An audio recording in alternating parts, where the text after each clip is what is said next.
Welcome to Alimi Knowledge Center. عزیز طلباء، السلام علیکم ورحمۃ اللہ تعالی وبرکاتہ۔ کل کے سبق میں آپ نے تثنیہ اور جمع مذکر سالم کا اعراب پڑھ لیا۔ آج انہی سے ملحق اسماء کا اعراب بیان کیا جاتا ہے، یعنی وہ اسماء جو تثنیہ کے ساتھ لاحق ہیں یا وہ اسماء جو جمع مذکر سالم کے ساتھ لاحق ہیں، تو ان کے اعراب کو یہاں سے بیان کیا جاتا ہے۔ غور سے سماعت کریں۔ بسم اللہ الرحمن الرحیم۔ اعراب الملحق بالمثنى، ملحق بتثنیہ کا اعراب۔ یعرب اثنان و اثنتان اعراب المسمى، اثنان اور اثنتان کو تثنیہ کا اعراب دیا جائے گا۔ وقضا یعرب کلا و کلتا اعراب المثنى، اور اسی طرح کلا اور کلتا کو بھی تثنیہ کا اعراب دیا جائے گا۔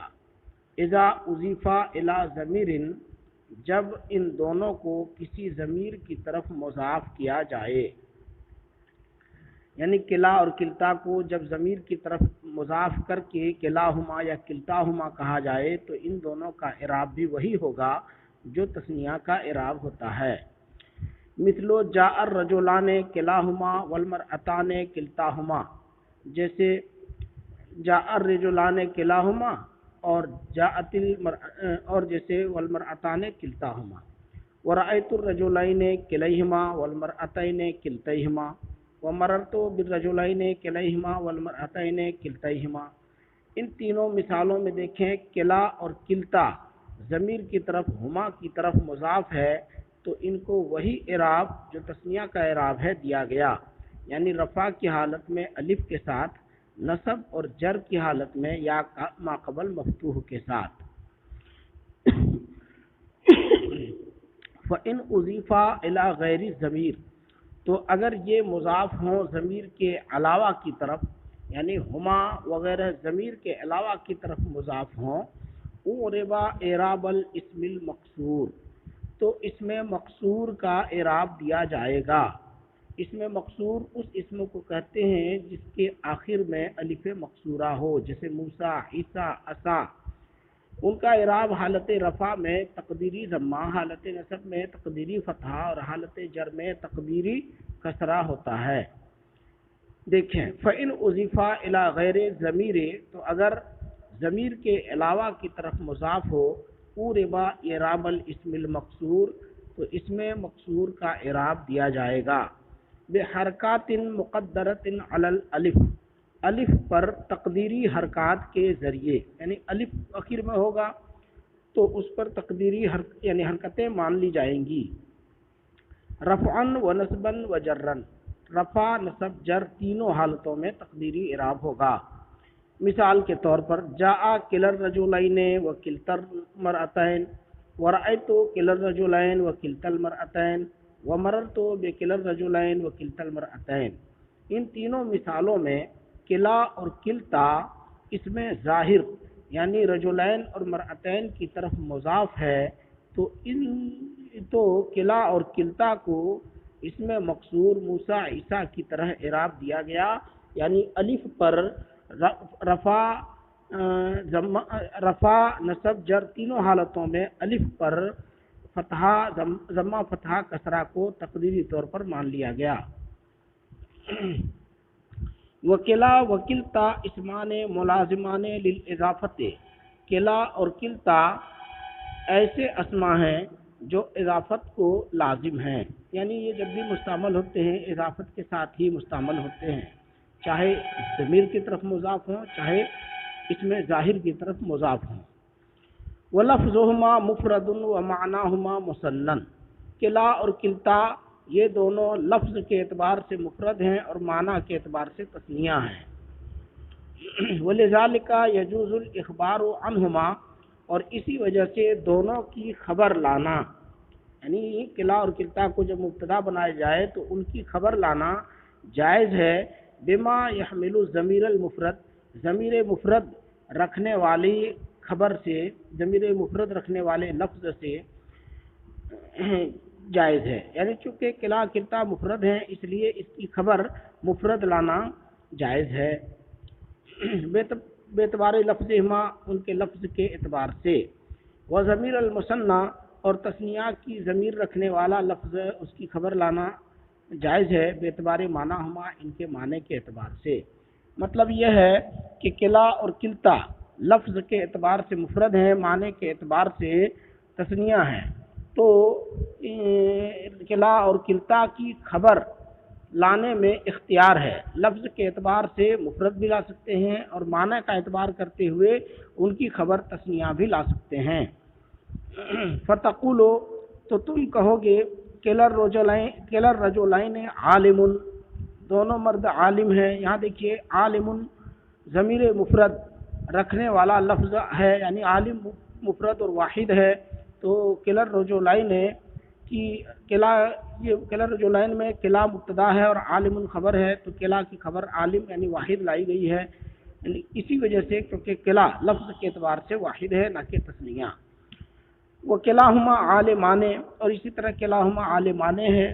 کلاہما دیکھیے کلا اگرچہ لفظ ہے واحد ہے، لیکن کلاہما میں جو کلا ہے یہ معنی کے اعتبار سے تثنیہ ہے، اس لیے اس کی خبر عالمان تثنیہ بھی لائی گئی ہے، لانا جائز ہے۔ وقد اجتمعا فی قول الشاعر، اور یہ دونوں باتیں شاعر کے اس قول میں جمع ہیں۔ کلاہما حینا جد الجری بینہما قد اقلعا وکلا انفیہما رابی۔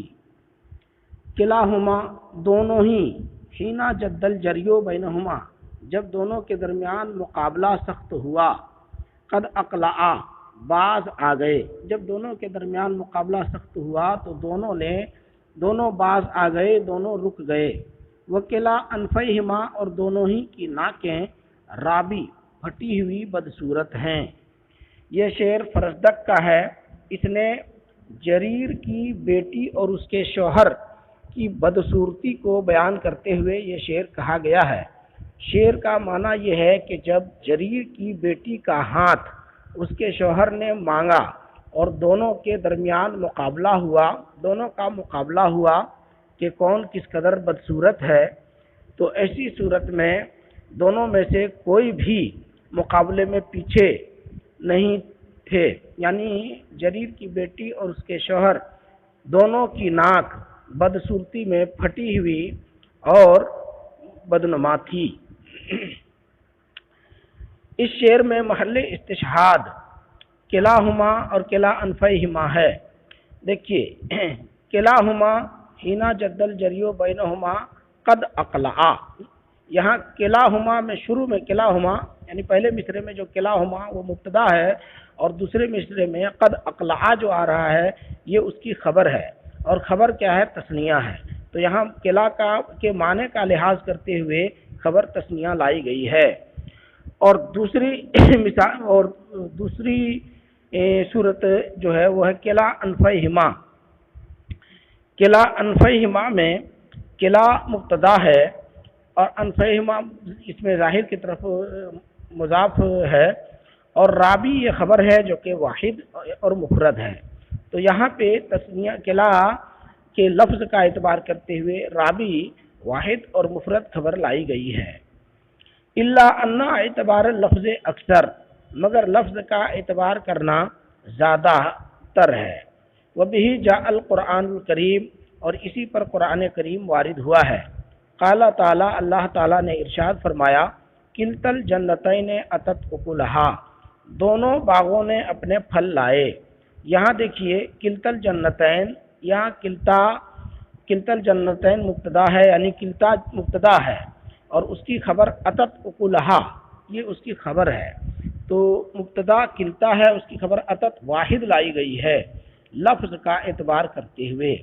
ولم یقل اتتا، اور تثنیہ نہیں لایا گیا، نہیں فرمایا گیا، اتت کے بجائے اتتا نہیں فرمایا، معنی کا لحاظ کرتے ہوئے۔ کیوں؟ اس لیے کہ لفظ کا اعتبار یہ زیادہ ہے، اکثری ہے۔ اب اس کے بعد یہاں سے ان اسماء کے اعراب کو بیان کیا ہے جو جمع مذکر سالم سے ملحق ہیں۔ تو فرمایا اعراب الملحق بجمع المذکر السالم، ملحق بجمع مذکر سالم کا اعراب۔ یعرب الملحق بجمع المذکر السالم ہے، جمع مذکر سالم کے ساتھ ملحق اسم کو اعراب دیا جائے گا۔ اعراب جمع المذکر السالم، جمع مذکر سالم کا اعراب، یعنی یعنی ملحق ب جمع مذکر سالم کا وہی اعراب ہوگا جو جمع مذکر سالم کا اعراب ہے۔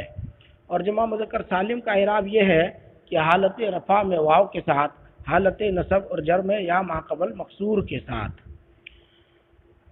ملحق کے بارے میں بتاتے ہیں، وہ ما جمع حاصل جمع علی غیر قیاس۔ ملحق بجمع مذکر سالم وہ جمع ہے، وہ ہے جس کی جمع لائی گئی ہو جمع مذکر سالم کی طرح سے بغیر قیاس کے۔ فیجوز فی نحو، تو جائز ہے بنینا، سنینا، ازینا، سبینا، یہ دیکھیں بنین، سنین، اسین، سبین، یہ سب ملحق بجمع مذکر سالم ہیں۔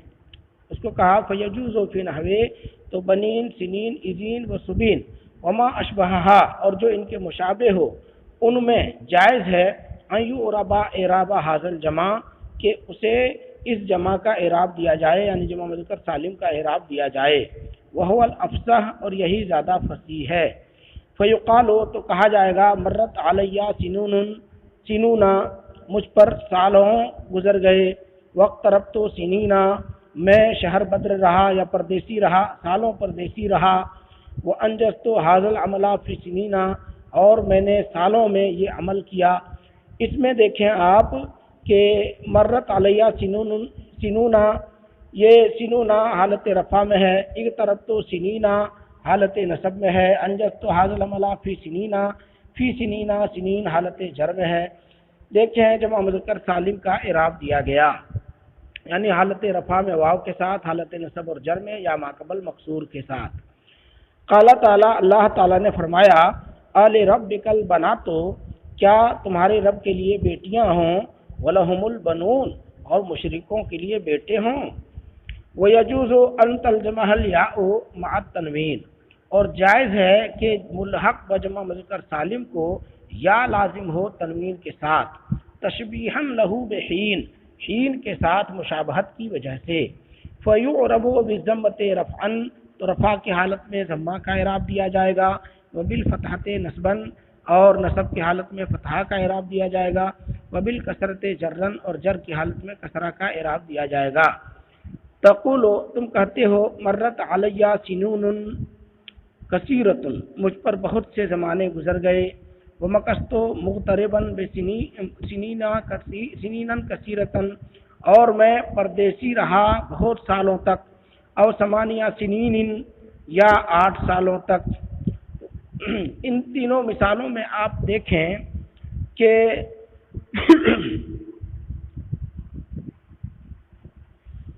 ان تینوں مثالوں میں یا لازم ہے، یعنی سنین میں جو دو نونوں کے درمیان یا ہے وہ یا لازم ہے، یعنی کلمے کا لازمی حصہ ہے، جیسے رجل میں لام کلمے کا لازمی حصہ ہے، جیم کلمے کا لازمی حصہ ہے، اور را کلمے کا لازمی حصہ ہے۔ اسی طرح سنین میں دو نونوں کے درمیان جو یا ہے وہ اس کلمے کا لازمی حصہ ہے، تو اسی صورت میں تنوین اس کو دے دی گئی ہے، اور اعراب وہ دیا گیا ہے جو مفرد منصرف صحیح کا اعراب ہے۔ تو سنینن، سنینن، سنینن یہ کہا گیا۔ وعلیہ قول الشاعر، اور اسی پر شاعر کا قول محمول ہے۔ دعانی من نجد فإنا سنینہ لعبنا بنا شیبا وشیبننا مردن۔ دعانی، دعا یہ فعل امر ہے، ودعا یدعو سے فعل امر آئے گا دع، اور تثنیہ ہے دعا، تو معنی ہوگا دعانی، مجھے چھوڑو، من نجدن، نجد سے، یعنی نجد کا معاملہ میرے اوپر چھوڑو یا نجد سے مجھے چھٹکارا دے دو۔ فَإِنَّا سِنِينَهُ کیونکہ اس کے زمانے یعنی نجد میں رہنے کے زمانے، لعبنا بنا شیبن کیونکہ نجد کے زمانوں نے ہمارے ساتھ بڑھاپے کا کھیل کھیلا، لعبنا بنا شیبن ہمارے ساتھ بڑھاپے کا کھیل کھیلا، وشیبننا مردن اور بے ریش ہی بغیر داڑھی کے ہمیں بوڑھا کر دیا۔ اس شعر میں محل استشہاد فَإِنَّا سِنِينَهُ ہے، اس میں دیکھیے اِنَّا سِنِينَهُ یعنی سنین کے آخری نون پر زبر دیا گیا اِنَّا حرف مشبہ بفعل کی وجہ سے۔ وقول الآخر اور دوسرے شاعر کا قول ہے وَقَانَ لَنَا ابو حسن علی اور حسن کے باپ علی ہمارے لیے ہیں ابن برن اچھے باپ، وَنَحْنُ لَهُ بَنِينُ اور ہم ان کے لیے بیٹے ہیں۔ اس شعر میں محل یہ ایک شیعہ کا شعر ہے، اس شعر میں محل استشہاد بنینوں ہے۔ اس میں آپ دیکھیے نحن لہو بنینوں میں جو آخری نون ہے اس پر ضمہ دیا گیا، یعنی جمع مذکر سالم کی طرح سے اعراب نہیں دیا گیا۔ تو یہ کس طرح سے ہوا؟ یہ اس لیے کہ دونوں نون بنینوں میں دونوں نون کے درمیان جو یا ہے اس کو کلمے کا لازمی جز مان لیا گیا، اور نون جو آخری والا ہے اسی کو محل اعراب مان لیا گیا، یعنی مفرد منصرف صحیح کی طرح۔ تو بنین ایسے ہی ہو گیا جیسے کہ زید زیدن زیدن زیدن ہو گیا۔ وَيَجُوزُ فِي هَذَا الْجَمْعِ إِذَا سُمِّيَ بِهِ أَحَدٌ أَن يُعْرَبَ إِعْرَابُهُ اور اس جمع میں جائز ہے جب کسی کا نام رکھ دیا جائے تو جائز ہے کہ اس کا اعراب دیا جائے، جائز ہے کہ اس کا اعراب اس کی طرح دیا جائے، یعنی نام رکھنے کی صورت میں بھی جائز ہے کہ اس میں جمع مذکر سالم کا اعراب دیا جائے۔ دیکھیں وَيَجُوزُ فِي هَذَا الْجَمْعِ اس جمع میں جائز ہے اذا سمیہ بہ احد جب کسی کا نام رکھا جائے ان یعرب اعرابہ کہ جمع مذکر سالم کا اعراب دیا جائے، یعنی جو ملحق بجمع مذکر سالم ہیں یہ نام جب کسی کو نام کے طور پر رکھ دیا جائے تو جائز ہے کہ جمع مذکر سالم کا اعراب دیا جائے۔ فنقول تو ہم کہیں گے جاء عابدون وزیدون ورأیت عابدین وزیدین ومررت بعابدین وزیدین۔ ان مثالوں میں عابدون اور زیدون یہ سب جمع مذکر سالم یا ملحق بجمع مذکر سالم ہیں، کسی کا نام رکھ دیا جائے تو اس صورت میں بھی اعراب جمع مذکر سالم کا اعراب دینا جائز ہے، وہو الافصح اور یہی فصیح ہے۔ وَيَجُوزُ أَن يَلْزَمَ الواو اور جائز ہے کہ واو کو لازم مان لیا جائے، والنون مع التنوین اور نون کو لازم مان لیا جائے تنوین کے ساتھ، یعنی جائز ہے کہ عابدون اور زیدون جو کہ جمع مذکر سالم کی طرح ہیں ان کو جب کسی کا نام رکھ دیا جائے تو جائز ہے کہ اس میں واو کو لازمی حرف مان لیا جائے، یعنی عابدون میں جو واو ہے وہ لازمی حرف مان لیا جائے، اور آخر میں جو نون ہے وہی محل اعراب ہو تو اس پر تنوین لانا بھی جائز ہے اس صورت میں، نام رکھنے کی صورت میں۔ تو اس کو کہا وَيَجُوزُ أَن يَلْزَمَ الواو جائز ہے کہ واو کو لازم مان لیا جائے، والنون مع التنوین اور نون کو تنوین کے ساتھ، والاعراب بالحرکات الثلاث اور اعراب دیا جائے تینوں حرکتوں کے ساتھ۔ فنقول تو ہم کہیں گے جاء زیدون ورأیت زیدونا ومررت بزیدون، یعنی جاء رجل رأیت رجلا مررت برجل کی طرح۔ وَيَجُوزُ أَن يَلْزَمَ الواو والنون بلا تنوین اور جائز ہے کہ واو اور نون کو لازم مانا جائے بغیر تنوین کے، وَيُعْرَبَ اعرابا ما لا ينصرف اور اس کو اعراب دیا جائے غیر منصرف کا اعراب، تشبیہا لہو بہارون ہارون کے ساتھ اس کی مشابہت کی وجہ سے، فیجری مجراہ تو یہ نام بھی ہارون کے قائم مقام ہوں گے، وَيَكُونُ ممنوعا من الصرف اور ممنوع من الصرف ہو جائے گا یعنی غیر منصرف ہو جائے گا، للعلمیت علم ہونے کی وجہ سے، وشبہ العجمہ اور عجمہ سے مشابہت ہونے کی وجہ سے، یعنی عابدون اور زیدون میں جائز ہے کہ عابدون واو اور زیدون میں جو واو ہے اس واو کو اسی کلمے کا جز مان لیا جائے، لازمی طور پر مان لیا جائے۔ اور نون کو بھی مان لیا جائے لازمی طور پر جز اور تنوین کے بغیر مانا جائے تو اس صورت میں یہ غیر منصرف کی طرح ہو جائے گا، یعنی ہارون کی طرح ہو جائے گا۔ لہذا جب ہارون کی طرح ہو جائے گا تو اس کو غیر منصرف کا اعراب دیا جانا جائز ہے، کیونکہ اب یہاں غیر منصرف سے دو مشابہت ہوگی۔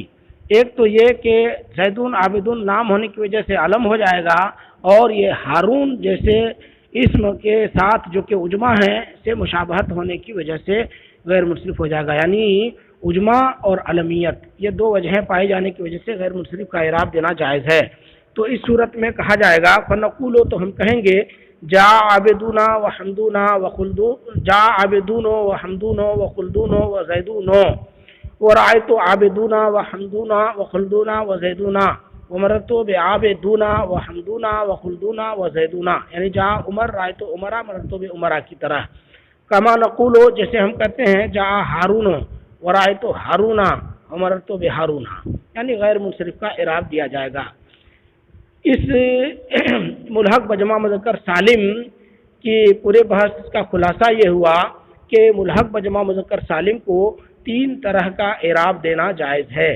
ایک تو یہ کہ اسے جمع مذکر سالم کا اعراب دیا جائے تو کہا جائے گا جاء بنونا رأیت بنینا مررت ببنینا، اور دوسری صورت یہ ہے کہ یہ کسی کا نام ہو جائے تو ایسی صورت میں مفرد منصرف صحیح کا اعراب دیا جائے تو کہا جائے گا جاء بنون رأیت بنونن مررت ببنونن، اور تیسری صورت یہ ہے کہ ہارون کے ساتھ ملحق ہارون کی طرح مانتے ہوئے جب کسی کا نام ہو جائے تو ہارون کی طرح مانتے ہوئے اسے غیر منصرف کا اعراب دیا جائے تو کہا جائے جاء بنون بنو رأیت بنونا مررت ببنونا۔ اس طرح سے اس پورے سبق کو اچھی طرح سے سمجھ لیں، اور جو سمجھ میں نہ آئے مجھ سے پوچھ لیں اور یاد کر لیں۔